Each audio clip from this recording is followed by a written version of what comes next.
Once again, welcome to Innovative English Learning with Rashid Khan.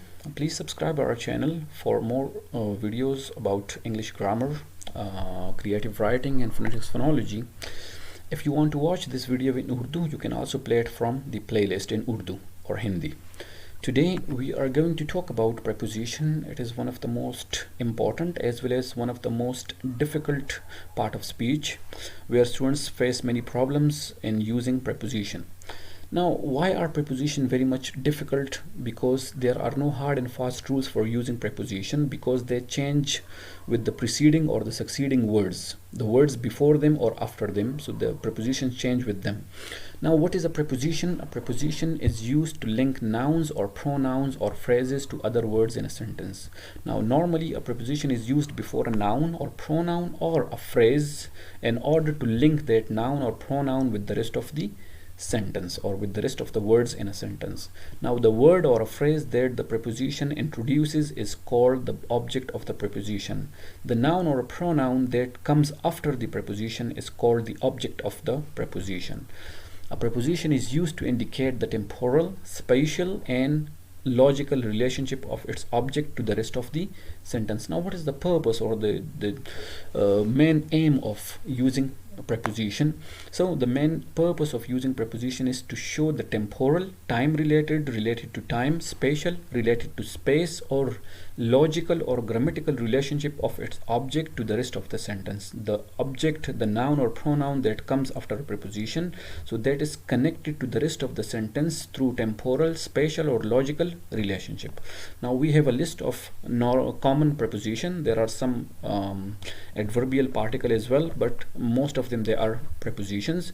Now we'll discuss the different usages of preposition. So first we'll talk about the use of preposition for showing time or temporal relationship of its object with the rest of the sentence. So we have preposition of time, those prepositions which are used to show temporal or time related relationship of its object with the rest of the sentence, to show the time related relationship of the noun or pronoun that comes after the preposition with the rest of the sentence. Now we have different prepositions for this purpose. The first one is in. Where to use in? When we mean the exact time without mentioning the time, like when we mean the exact time but we do not mention the time, that what is the time. For example, if your class begins at 8 o'clock and I ask you that you have to come on time, but I do not mention the time, that what is the exact time, so I say come to the class in time. It means that before the exact time. For weeks, when there is the name of a week, for example, in next week, in previous week, in coming week, etc. So for that also we use in. For months, when there is the name of months, so before the names of months we also use in. For example, the admissions will be announced in January. For years, when there is the name of year, so before that we also use in. For example, I did my master in 2012, in 2013, in 2014. For seasons, with the names of seasons we also use in. For example, the flowers bloom in spring, the springs spring in spring. For duration of time, when there is duration of time we also use in there. I'll complete the course in 2 months. In 2 months, now 2 months is a duration. I'll come back in 2 hours. Again, 2 hours is a duration, so before that we use in. For morning, evening, so we have these parts of the day, morning and evening. So when we have the words morning or evening, they are preceded by in as well. I play cricket in evening, I get up early in morning. Next we have on. We can also use on to show time when we mean the exact time without mentioning it. Like in was used to show the time before the exact time. Here on is used to mean the exact time, but we do not mention the time as itself.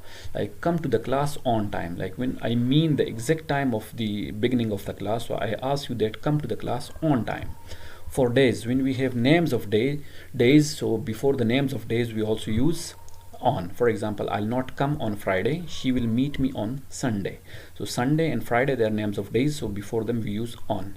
Used for exact dates, when there is an exact date, so with that we also use on. For example, my birthday is on 2nd April, on 3rd April, on 4th April, etc. Now at is also used to show time when the exact time is mentioned. Remember that at is always used when there is watch time, like when we have the exact clock time. For example, I go to university at 8 o'clock, at 9 o'clock, at 9:30, at 9:15, at 9:20, etc. It is used with parts of the day when we have these words noon, night and midnight, so with them we also use at. I watch movies at night, at noon, at midnight, etc. Used to talk about public holidays like Christmas, New Year, etc. We are going to repair the roof of the house at Christmas. So when we take those holidays as a whole, so before the names of those holidays we use at.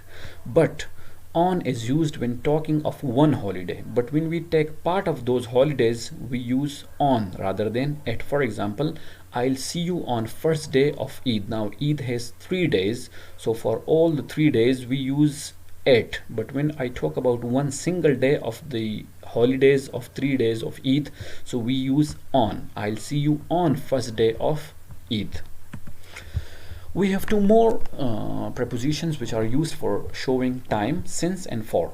Now students, they often face problems in using them properly. Since is used when an action is done for a period of time. Since is used when the time is unchangeable. Here the word unchangeable is very much important, because since is used before any time, that time is unchangeable, that does not change with the passage of time. For example, if I say I have been living in Peshawar since 2013, now the time 2013, the word 2013 does not change with the passage of time, so that is why I'm using since before it. Pakistan has been facing problems since its independence. Again, its independence, it does not change with the passage of time, whether it passes like 1 year passes or 2 year pass or 3 years pass, so it does not change. That is why I'm using since before it. They have been fighting since their childhood. Again, their childhood, it's a time that does not change with the passage of time, so before that we use since. Now when it comes to for is used for a time that is changeable with the passage of time. Like for example, if I say I have been living in Peshawar for 2 years, now the word 2 years is changeable, because after one more year I would say I have been living in Peshawar for 3 years. After one more year I would say I've been living there for 3 or 4 years, so the time 2 year is changeable. That is why before changeable time we use for. They have been sitting here for 5 minutes, so 5 minutes is again changeable time, so before that we use for. 5 minutes, after 2 more minutes they would say 7 minutes, and such, keep on adding the time and it will change. For is also used to show duration of time. So when we mean some duration of time, so we also use for. For example, I am going to Paris for 2 weeks, for 3 weeks, for 1 month, for 2 months, for 1 year, for 2 years, etc. Thank you for watching English Innovative Learning. Hope you would have learned many things about preposition of time in this video. For more such videos, subscribe our channel Innovative English Learning. Thank you. Take care of yourself.